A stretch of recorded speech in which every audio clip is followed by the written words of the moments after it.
Bienvenue à Cannes, on vous emmène dans les coulisses du festival Strass Paillettes Soirée. À Cannes, de nombreux professionnels viennent surtout faire du business et des rencontres. C'est le cas de Luc Bocan, le directeur du Ciné7 à Elancourt. Le marché du film de Cannes est l'un des événements les plus importants de l'industrie cinématographique, avec plus de 10 000 professionnels ici, des producteurs, des distributeurs, des vendeurs et des programmateurs de festivals.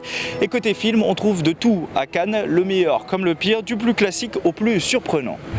Le marché du film, c'est vraiment pour les distributeurs, en fait, les producteurs, les distributeurs, ils vendent les films à l'international, etc., etc.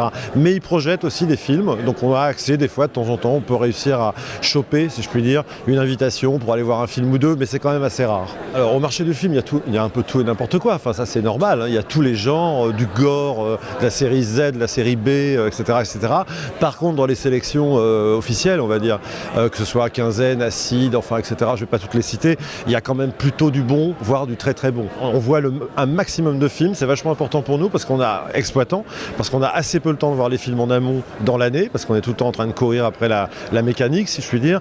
Les projections de presse, à Paris, il y en a quelques-unes, on arrive à y aller, mais pas toujours, parce que ça nous bloque une demi-journée, voire une journée, on n'a pas toujours le temps. Donc Cannes, c'est vraiment l'overdose, si je puis dire, de films, on les enchaîne, on les voit, et on prend des notes, et ensuite, quand on les a aimés, on les programme et on les défend, c'est ça qui est important. Cannes, c'est également une chance pour les plus jeunes de se faire un nom dans le métier. Théo Leroyer est un ancien élève des 3IS, l'Institut international de l'image et du son de Trappes. Il n'a que 21 ans et déjà de nombreux projets en tête. Cette année, il est venu à Cannes pour travailler aux côtés d'une attachée de presse. Mais il a également emmené avec lui son dernier court-métrage, Triangle, une histoire d'amour. Pourquoi ce film ça va partir d'un constat très simple, c'est mon film de fin d'études, donc il fallait que je livre une idée, un film à telle date. Je savais qu'on allait tourner, c'est en 3e année notre film de fin d'études, et j'ai cherché des idées et tout, et en fait finalement je me suis rabattu, c'est pas le bon mot, mais j'ai parlé d'une expérience personnelle en fait. Et à partir de là, ce qui était rigolo, c'était de prendre quelque chose que j'avais plus ou moins vécu et de faire chouchou avec, et puis d'en faire un film, et puis changer tous les éléments du truc de départ. Mais voilà, quelque part, j'avais peut-être aussi envie de parler de moi, et c'est peut-être le plus simple aussi, parler de ce qu'on connaît pour s'amuser avec.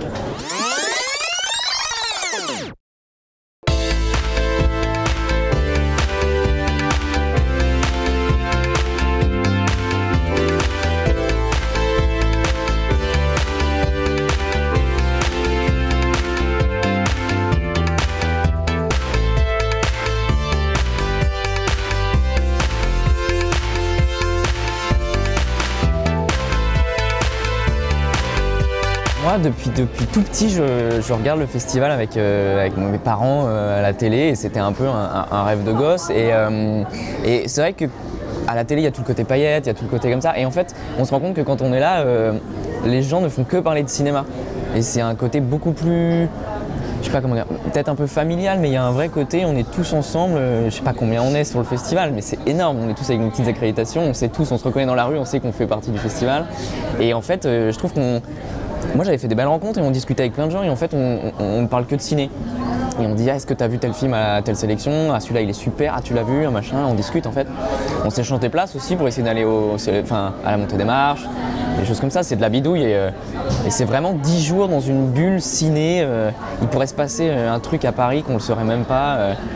C'est ça la magie en fait. Et on se quitte avec notre star du jour, le coiffeur Franck Provost. C'est dans les Yvelines à Saint-Germain-en-Laye qu'il a ouvert son premier salon en 1975, et chaque année à Cannes, avec ses équipes de coiffeurs et de maquilleurs, il sublime les stars qui montent les marches pour un résultat souvent plein de magie et de glamour. C'est un réel plaisir de venir, mais effectivement, on est là déjà pour travailler, et c'est pas vraiment, on travaille beaucoup.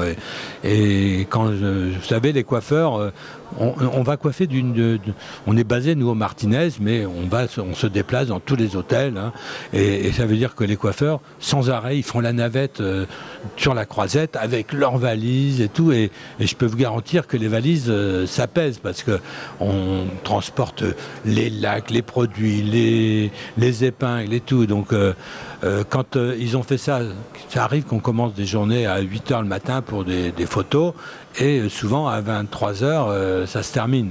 Donc c'est un vrai challenge, mais en même temps, il y a une espèce de dynamisme, d'euphorie de la part de tout le monde.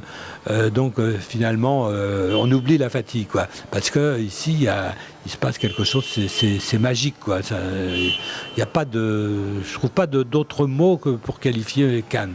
Cannes, c'est magique, quoi. Cannes 78, c'est tout pour aujourd'hui. Et n'oubliez pas, comme le dit Jean-Luc Godard, la télévision fabrique de l'oubli, le cinéma fabrique des souvenirs.